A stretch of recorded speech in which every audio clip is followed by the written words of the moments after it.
Je participe à l'Afro-Héritage pour parler des langues africaines.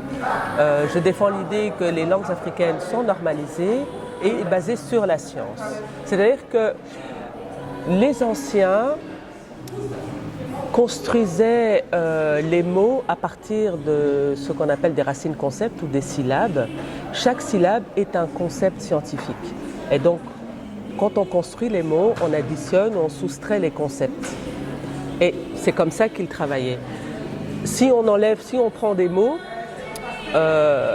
qui se ressemblent, par exemple comme Tsemi, Sema, Sama, Mosi, quand on retrouve les mêmes consonnes, par exemple, et qu'on enlève les voyelles, on voit qu'en fait, on a une équation linguistique parfaite. Et on constate aussi que les concepts sont liés entre elles. Par exemple, Tsemi, le créateur, Sema, la parole, donc parler, Sama, la création, Mosi, l'unité. Donc, le créateur, avec sa parole, crée la création, il ne fait qu'un Mosi avec sa parole et sa création. Et ça, c'est un concept que l'on retrouve très souvent dans nos langues, c'est-à-dire ces constructions comme ça, à partir des syllabes qui expriment en fait des principes métaphysiques. Ça m'a pris 9 ans pour décortiquer les racines concepts, les syllabes et essayer de trouver à quoi ils correspondent. J'ai d'abord travaillé sur le Kikongo, essentiellement parce que les Bakongo ont fait un travail de vulgarisation des racines concepts. Ensuite, j'ai énormément échangé avec des personnes qui avaient cette connaissance de leur langue, comme en Ewe, en B, en Bassa, enfin, dans différentes langues. En tout cas, j'ai eu la possibilité de pouvoir échanger avec des personnes qui avaient cette connaissance-là et pouvoir croiser les informations au niveau des racines concepts. Et essayer de toucher au plus juste à quoi correspond au niveau technique la racine concept.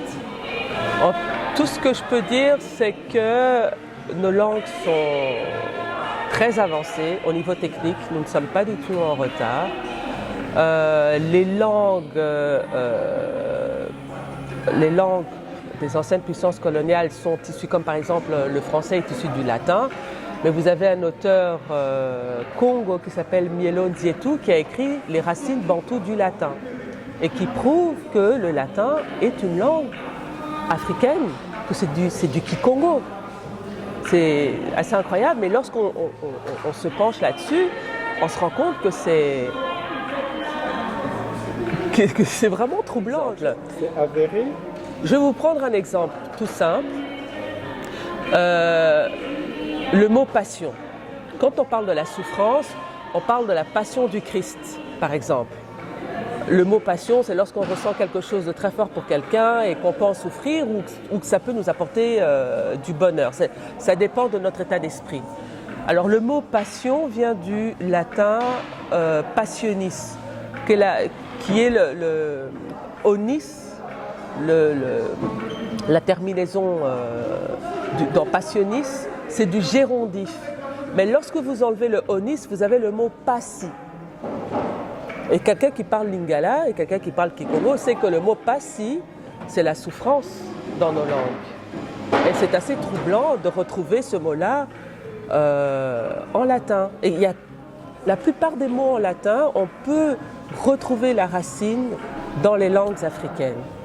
J'encourage les parents qui parlent une langue d'apprendre à leurs enfants leur langue maternelle. Parce que c'est une richesse culturelle et nos langues, c'est notre véritable coffre-fort. Ça, je pèse mes mots, c'est notre véritable coffre-fort.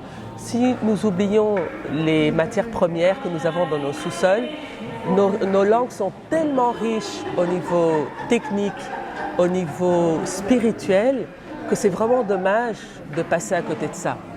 Que l'enseignement soit donné dans nos langues et qu'on revoie la manière d'enseigner. C'est-à-dire les anciens avaient une connaissance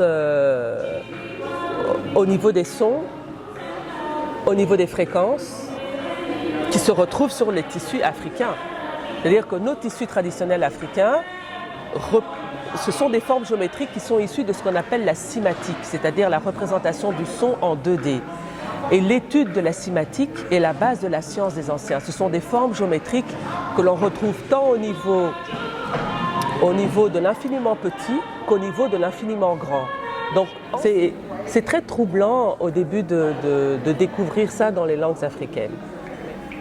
Et si les enfants apprennent de cette manière-là leur langue, non seulement ils ont une connaissance scientifique des choses, mais en plus ils ont une connaissance métaphysique des choses. Enseigner les enfants à comprendre la sématique à travers l'aspect culturel et traditionnel, enseigner les enfants à aborder les mathématiques à travers la sématique, je trouve que ce serait vraiment très intéressant de se pencher sur ça.